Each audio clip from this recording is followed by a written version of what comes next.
आज मैं बनाऊंगी बिना मावा, बिना मिल्क पाउडर, बिना कंडेंस मिल्क, बिना घी, बिना चाशनी, बिना मलाई और बिना क्रीम श्रीम के इतनी लजीज रेसिपी कि आप भी कटोरियाँ चाट चाट कर खाएंगे। फिर एक तो ये इतनी गाढ़ी बनेगी, इतनी क्रीमी और मलाईदार बनेगी कि खाने का मज़ा ही आ जाएगा।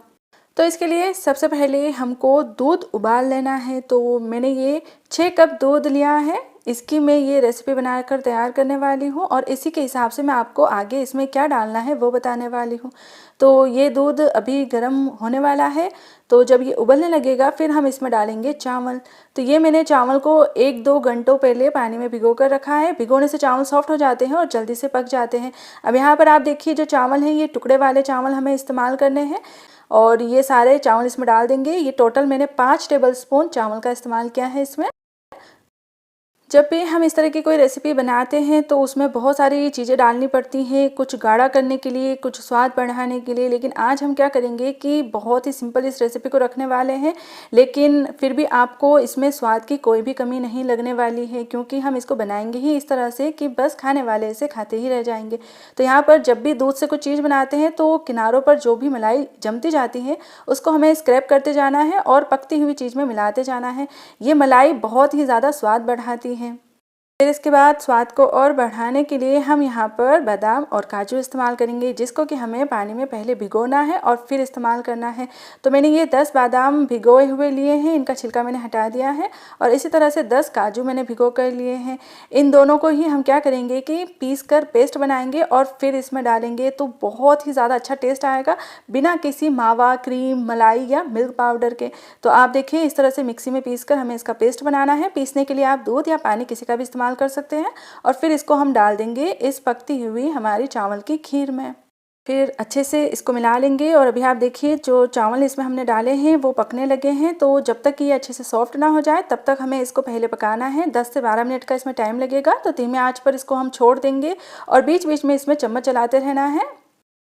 अब आप देखिए यहाँ पर हम इसको जितना ज़्यादा पकाएंगे उतने ही अच्छे से चावल इसमें घुटते जाएंगे। बस आपको एक बार चावल पकने के बाद चेक कर लेना है। जब ये अच्छे से सॉफ्ट हो जाए तो उसके बाद हम इसमें बाकी की चीज़ें डालेंगे, मिठास डालेंगे। अगर चावल को सॉफ्ट करने से पहले ही हम इसमें मिठास डाल देते हैं तो फिर चावल बहुत ज़्यादा टाइम लेते हैं पकने में और अच्छे से सॉफ्ट भी नहीं हो पाते हैं। तो यहाँ पर चावल अच्छे से पक गए हैं। अब देखते हैं कि आगे हम इसके लिए क्या करने वाले हैं। तो आप देखिए मैंने क्या किया कि एक फ्राइंग पैन लिया है, इसको ऐसे ही गैस पर मैंने धीमी आंच पर रख दिया है और फिर लिया है आधा कप यहाँ पर चीनी। चीनी आपको इसमें जितनी डालनी है, जितना मीठी खीर आपको पसंद है उतनी चीनी आप ले सकते हैं। और आधा कप चीनी को हम इस तरह से फैलाते हुए इसमें डालेंगे और फिर कुछ भी नहीं डालना है, बस इसको 1-2 मिनट के लिए हम ऐसे ही छोड़ देंगे। थोड़ी देर में आप देखेंगे कि चीनी इसमें पिघलने लगेगी। जब आपको दिखे कि ये इस तरह से मेल्ट होने लगी है फिर उसके बाद हम चम्मच से इसको मिक्स करेंगे। बस इसको हम पूरी तरह से मेल्ट कर लेंगे और फिर जब ये इस तरह से शहद के जैसे हो जाएगी फिर तुरंत ही हमें गैस की आंच को बंद कर देना है। इस टाइम जो चीनी होती है इसका टेम्परेचर बहुत ज़्यादा हाई होता है और अगर आप इसको इससे ज़्यादा कलर आने तक पकाएंगे तो चीनी जल भी सकती है और आपकी पूरी खीर कड़वी हो सकती है। तो बस फटाफट से हमें यहाँ पर अब काम करना है। इसको अभी हम हल्का सा 1 मिनट के लिए साइड में रख लेंगे ताकि इसका थोड़ा सा टेम्परेचर डाउन हो जाएगा और फिर उसके बाद इसे हम इस पकती हुई चावल वाली खीर में डाल देंगे। आप देखिए जैसे ही इसको हम डालेंगे तुरंत ही दूध में उबाल आने लगेगा। तो एकदम ही सावधानी से आपको ये इसमें डालना है और सारा ये कैरेमल मैंने डाल दिया है। और जो कढ़ाई में जो पैन में बचा हुआ रह जाता है उसको हम क्या करेंगे कि पानी डाल करके हल्का सा गर्म करेंगे ताकि वो जो भी लगा हुआ है वो मेल्ट हो जाएगा और फिर सारा हमें खीर में डाल करके अच्छे से इसे मिला लेना है। कैरेमल डालने से एक तो इसका टेस्ट बढ़ जाता है, साथ ही साथ इसका कलर भी बहुत अच्छा आ जाता है। तो इस कैरेमल वाली बादाम काजू की खीर को मैंने अच्छे से पका लिया है। अब थोड़े से ड्राई फ्रूट ऊपर से इसमें और डाल देते हैं जो कि खाते टाइम मुंह में आएंगे तो बहुत अच्छे लगेंगे। तो मैंने कुछ काजू को इस तरह से अलग करके डाल दिया है।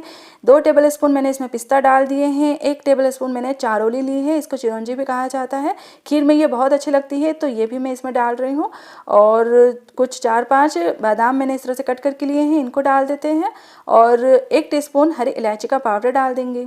वैसे आप देख रहे हैं कि एक भी ऐसी चीज़ हमने नहीं ली है जो कि आपको ना मिले। बहुत ही आसानी से लगभग सारी चीज़ें घर पर होती ही हैं और खीर बनाना तो वैसे सबको आता ही है, लेकिन एक बार आप इस तरह से कैरेमल खीर बनाकर देखिएगा और उसमें जो ये छुपा कर हमने बादाम और काजू का पेस्ट डाला है उससे तो खीर का स्वाद अलग ही लेवल का आता है। तो हमारी ये खीर अच्छे से पक गई है, इसमें एकदम अच्छे से चावल घुट गए हैं और आप देख ही सकते हैं स्पून पर एक हल्की सी लिचलाहट होने लगी है। तो ये बिल्कुल हमारी खीर तैयार है। इसको अब हम क्या करेंगे कि अच्छे से ठंडा करेंगे और फिर ठंडा ठंडा इसे सर्व करेंगे। जब हमारी ये शानदार सी खीर ठंडी हो जाएगी तब आपको पता चलेगा कि ये कितनी ज़्यादा गाढ़ी, मलाईदार और क्रीमी क्रीमी बनकर के तैयार हुई है। और टेस्ट की तो आप पूछिए ही मत, मैं शब्दों में आपको कैसे ही बताऊं। अगर हो पाता तो आपको अभी के अभी इसको चखा देती तो फिर आपको पता चल जाता, लेकिन कोई बात नहीं, अपनी पूरी रेसिपी मैंने आपको अच्छे से बता दी है। तो जल्दी से आप भी ये वाली खीर बनाइए, खाइए और सबको खिलाइए। सबको ये सच में बहुत ज़्यादा पसंद आएगी।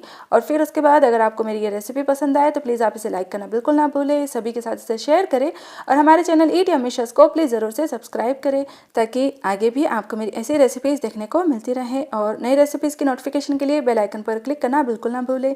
हम नेक्स्ट रेसिपी के साथ जल्द ही मिलते हैं। टिल देन एंजॉय दिस ठंडी ठंडी caramel kheer and thanks for watching eat yummy shows.